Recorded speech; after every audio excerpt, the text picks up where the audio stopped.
Hi, and welcome to the Tennessee State Data Center presentation, Unpacking the Initial 2020 Census Data Releases. My name is Tim Kuhn, and I'm the director of the Tennessee State Data Center at the Boyd Center for Business and Economic Research at the University of Tennessee in Knoxville. Like many of you, we work with the census information on an almost daily basis, but the formats and the release mechanisms of the decennial census data bring some challenges we only encounter once a decade. In this presentation, we're going to review some of the data products that will be among the first release from the 2020 census. And although the final schedule is not available for all these materials, most of the data products will be released beginning in early 2021. This presentation is designed to help you learn about those products and show you some of the things that you can do to help prepare your organization for the forthcoming data.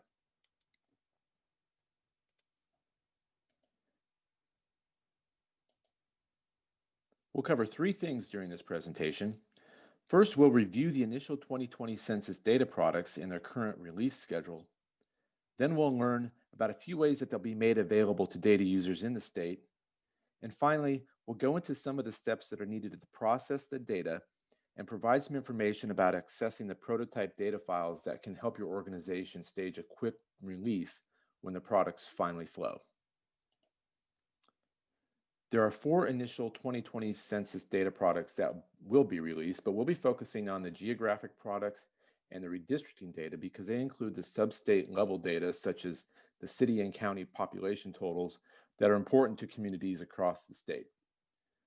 The first product is the demographic analysis estimates that were released on December 15th.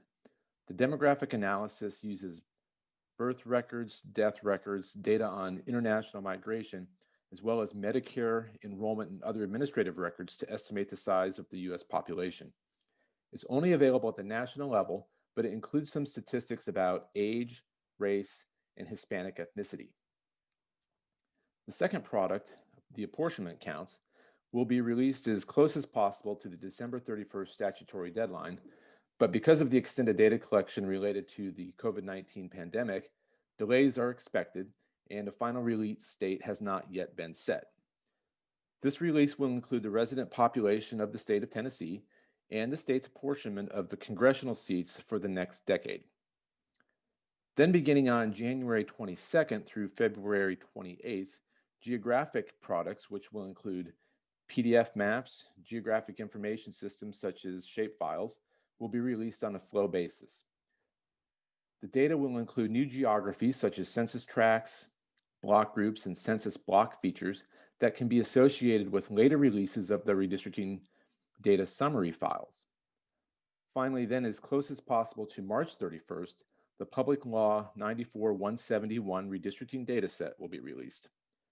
This will be the first sub-state data product from the 2020 census and will include population, race, Hispanic ethnicity, and population living inside group quarters. Occupied and vacant housing units are also tabulated. As best as we can determine at this point, these are the only 2020 census data products that are currently scheduled for release, and we're standing by for the details on information about other data releases that will come later. Now, I briefly mentioned the redistricting file data set. It's primarily used for drawing new boundaries for congressional districts, state House and state Senate districts, and local city council and county political districts. But it also supports a number of other uses, such as funding determination, including the Tennessee state share revenues, as well as assessing population and demographic changes inside a community. Later releases in the 2020 census will include the Demographic and Housing Characteristics File, or DHC. This file was formerly known as Summary File 1 and includes detailed information about the age, sex, race, and Hispanic or Latino origin of the state's population.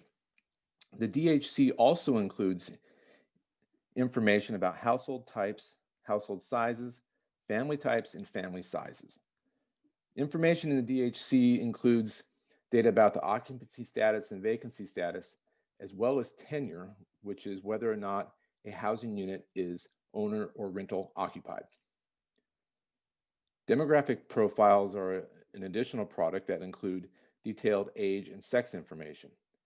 For 2020, they'll only be available at the incorporated place or in larger levels of geography. Previously, they had been available at the census tract level. Next, we'll discuss the 2020 redistricting data geographic products. These are released a few months in advance of the Public Law 94-171 redistricting tables. The geographic products will include shapefiles and file geodatabases, which can be incorporated into geographic information systems. For communities that are preparing for redistricting, obtaining this information ahead of the redistricting tabulations of population and housing units can help speed the process of incorporating that information later on. Additionally, statistical boundaries such as census tracts, census block groups, and blocks are included in this release.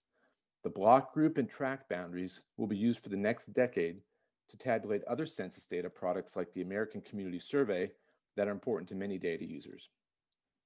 PDF products are also available. These will include detailed maps of the census blocks in each county for those using manual redistricting outside of a geographic information system. State legislative districts, voting district maps, tract maps, and school district boundary maps are also available in these PDF formats. There are several tabular products that are also included. First of those are the block assignment files, which detail the blocks that make up various census geographies. For instance, they include tables of the geographic identifier of each block within an incorporated place. Second are the block-to-block relationship files, which can be used to link back to census block geography from the 2010 census. These crosswalk tables can be helpful for assessing growth and demographic changes in small areas or compiling population statistics for internal sub-county geographies that are not published by the Census Bureau. The 2020 data tabulation products include 6 tables.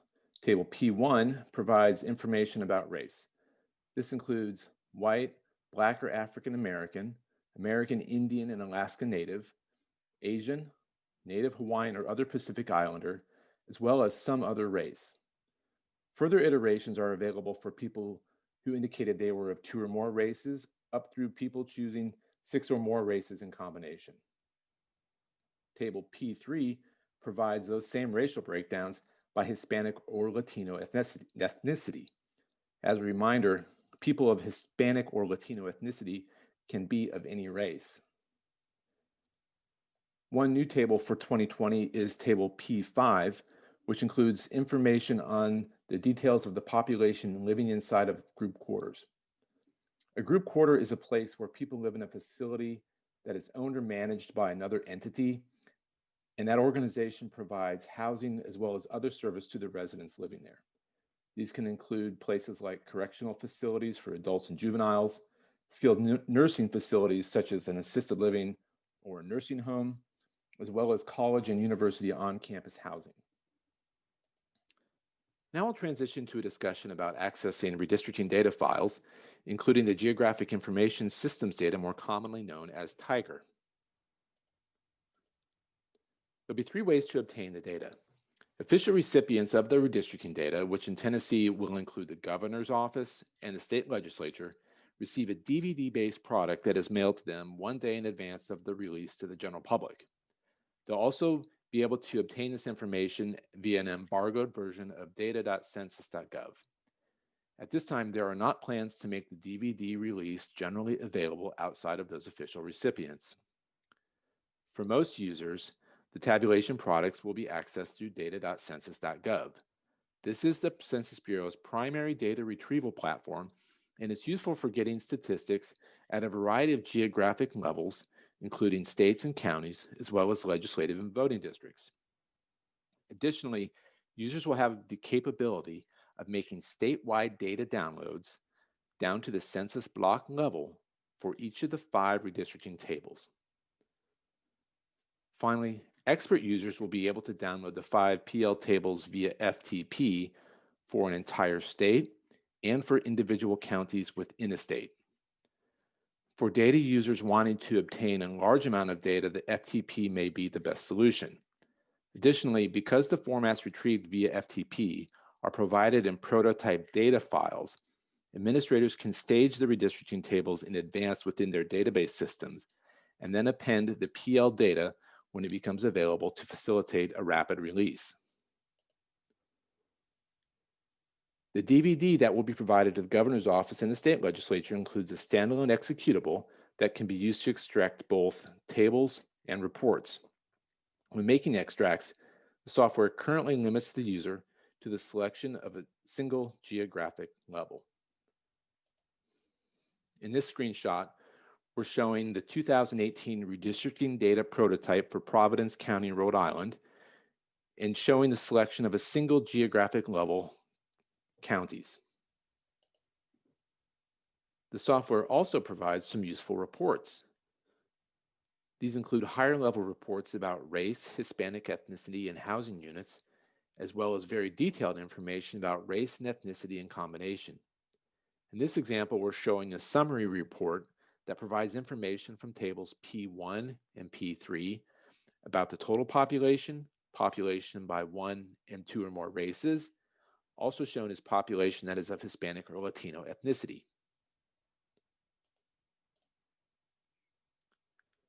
The DVD product can also export data to Excel format. Here we're showing a detailed table for incorporated places inside of Providence County, Rhode Island. It includes the fields from the geographic header table and all 5 redistricting tables in a single Excel spreadsheet. FTP will be a useful way to obtain large quantities of redistricting tabulations. This is especially useful for users who want to make tabulations of multiple geographies, such as a state, counties within a state, census tracts within a state, and so on. The data downloaded from the FTP comes in pipe delimited text files that include a geographic header and 5 associated data tables.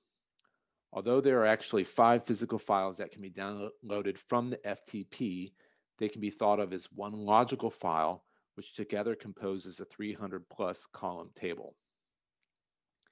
These tables also contain rows for all of the geographic summary levels that are provided.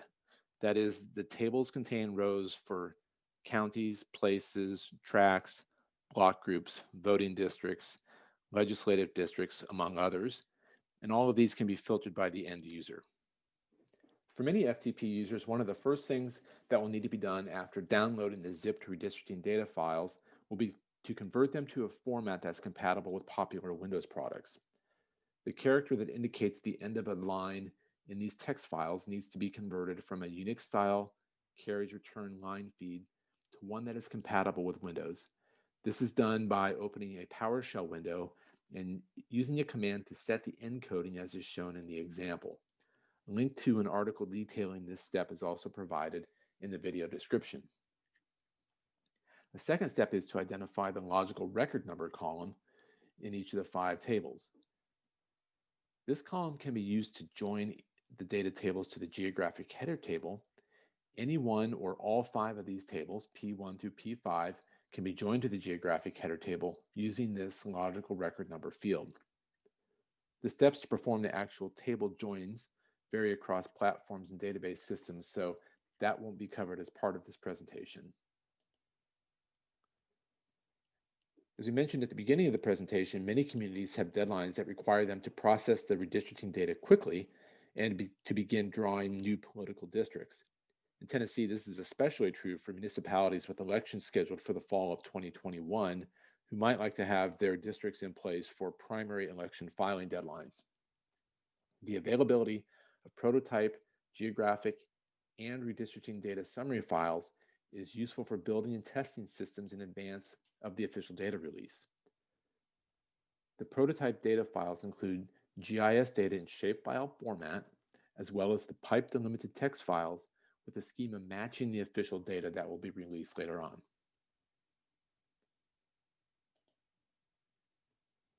I'd like to thank you for watching this video and remind you that the Tennessee State Data Center is available to help you with your questions about processing and redistricting data, using it inside a geographic information system, and other questions related to the outcomes of the 2020 census.